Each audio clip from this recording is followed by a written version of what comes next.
Oi, gente, tudo bem? Hoje eu tô aqui para fazer um vídeo muito especial. Eu vou contar a história de um garotinho de 5 anos que foi diagnosticado com autismo leve aos 2 aninhos. E ele pediu para a mãe dele, quando ele completou 4 anos, um tema de festa já meio inusitado. Mas agora, quando ele fez 5 anos, o tema foi mais inusitado ainda. Fique aí para você conhecer essa história que tá muito legal e eu tenho certeza que você vai adorar.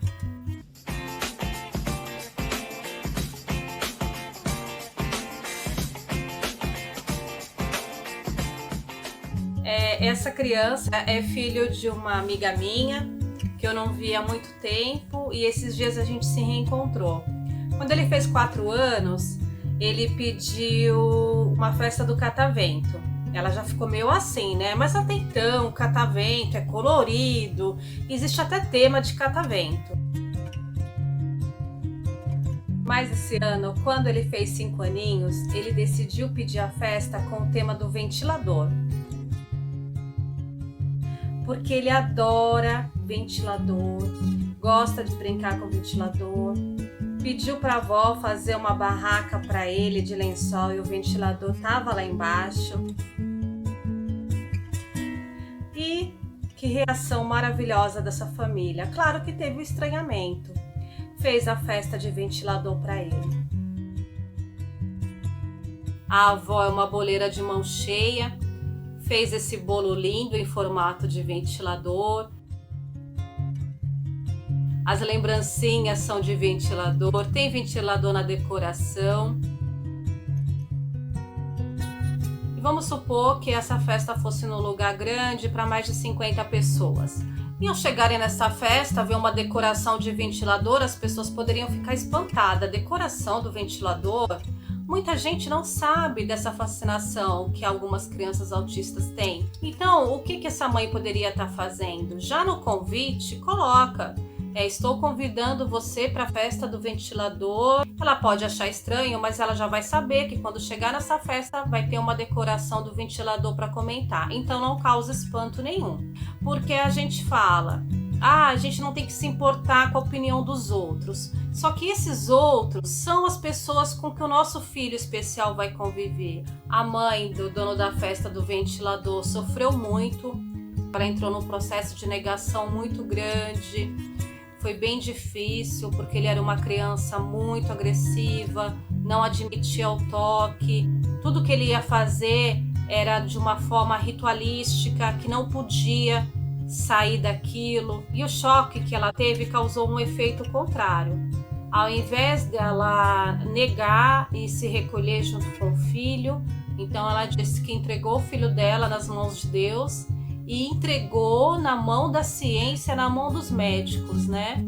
E ela teve assim um resultado surpreendente. Hoje ele está com um desenvolvimento maravilhoso, super amoroso, convive muito bem com as outras pessoas. Ele está com uma dificuldade na fala, né? Porque as crianças com TEA, elas têm fascinação por objetos que rodam, gostam de brincar com empilhamento de objetos, do maior para o menor, selecionar por cores e tamanhos. Falando um pouquinho da minha formação acadêmica, para tudo que eu vier falar nesse vídeo, vocês não acharem que são vozes da minha cabeça. Eu sou pedagoga, tenho pós-graduação em alfabetização e letramento, também sou formada em História. Mas, quando eu fui trabalhar na educação, porque eu venho da área social, eu trabalhei com crianças especiais na educação infantil. E em 2018 eu tive a oportunidade de trabalhar com um autista de 13 anos e o ano passado com um adolescente, quase adulto, né? Ele está com 18 anos agora, com deficiência intelectual. Decidi fazer uma pós-graduação em atendimento educacional especializado, AE, e depois eu fiz uma outra pós-graduação de educação especial com ênfase em deficiência intelectual, o DI. Apesar de muitos obstáculos ainda a serem vencidos pela nossa sociedade na forma de lidar com essas crianças, eu acredito que já foi pior no passado. Porque hoje em dia nós temos muitas crianças especiais do nosso lado. Mesmo que você não tenha filhos, você vai conviver com uma criança autista ao longo da sua vida. Quanto mais informações a gente tiver sobre o autismo, mais a gente vai conseguir lidar com essas crianças e principalmente com seus pais. Culturalmente, dentro da nossa sociedade, ela deseja que as crianças nasçam perfeitas e dentro de um padrão. E quando alguém pergunta o sexo do bebê, geralmente no início da gestação, é menino ou menina? Aí a gente fala, não sei. Aí a outra pessoa devolve, mas o importante é ver com saúde. Ou então a gente mesmo dá essa resposta para a pessoa. E se não vier com saúde, o que a gente faz? A gente joga fora a criança? Então, quando um pai, uma mãe descobre o diagnóstico do seu filho de autismo, é um choque muito grande. E esse choque ele vem antes do diagnóstico, porque os pais eles começam a perceber que algo está diferente com aquela criança no desenvolvimento. Ela pode demorar muito para andar, ela pode demorar muito para falar. Tem crianças que ficam muito agressivas, não olham nos olhos, não querem interação social com ninguém. E principalmente se essa criança é o segundo ou terceiro filho, porque aí os pais têm dentro de casa uma outra criança para servir de comparação. Então, o diagnóstico para os pais, ele vem muito antes e também o processo de negação pode vir antes também. Se esses pais não tiverem ajuda psicológica, uma rede de apoio com essa criança, esses pais podem entrar num processo muito doloroso de solidão e de negação. Eles podem não dar o tratamento adequado para a criança, podem começar a se isolar com a criança das outras pessoas, o que dificulta muito. Se os pais, ao receber um diagnóstico, que geralmente é dado pelo neuro, que vai propor as terapias, demorar 1 ano para aceitar que essa criança tem autismo, essa criança vai ficar 1 ano sem as terapias, sem desenvolver a fala, sem desenvolver a coordenação motora. Uma coisa que deixa as pessoas muito confusas é que o autismo não é uma doença. O autismo ele é uma condição. Mesmo os mais severos, porque o autismo ele possui 3 graus, o moderado, o leve e o severo, eles conseguem ter uma qualidade de vida muito boa com as terapias. Nós estamos acostumados a ouvir que o autista tem um mundo dele. Não, gente, o autista, ele pertence a esse mundo. Ele não é um extraterrestre que ele veio de um outro mundo, não. Ele tem os momentos dele, que ele gosta de ficar sozinho, que ele não gosta de socializar. Isso precisa ser respeitado. Ele está inserido nesse mundo nosso, no meu mundo, no seu mundo, né? No planeta Terra. Então, devemos procurar cada vez mais a socialização dessa criança, porque nós falamos tanto que a sociedade deve estar preparada para lidar com essa criança, mas também nós devemos preparar essa criança para lidar com essa sociedade. E a primeira sociedade que a nossa criança especial lida é com os nossos familiares. E muitos não têm a informação, não têm o conhecimento, né?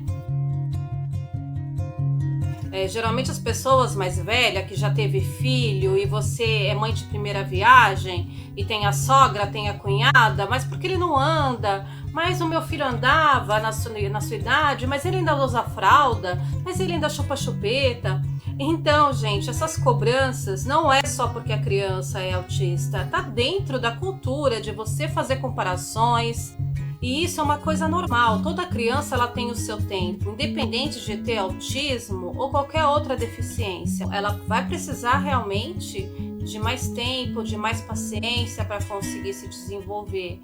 Mas as outras crianças também precisam desse tempo. Se os pais forem absorver tudo que ouvem por conta dos filhos, pode entrar num processo de depressão mesmo, e de acabar querendo se isolar com essa criança, o que não é nada bom.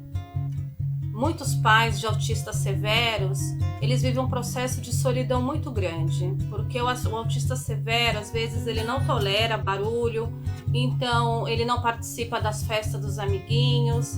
Então precisamos trazer esses pais cada vez mais pra gente, né? Se você vai receber uma criança dentro da sua casa, que seja uma comemoração, um almoço de domingo, e você sabe que a criança não gosta de barulho, se incomoda com som alto, então vamos ter a empatia. Se você gosta dessa família, se você quer que esses pais estejam perto de você, se você quer conviver com essa criança, então faça isso. Esses pais vão ter confiança de saber que vão estar num ambiente seguro e acolhedor com o filho. Porque não adianta gostar só dos pais, gente. Tem que gostar da criança, né? Tem um ditado bem antigo que quem dá o meu filho, a minha boca adoça. Não precisa nem gostar da gente, mas gostando dos nossos filhos, já tá bom. Porque nós precisamos preparar o nosso filho especial para conviver no mundo.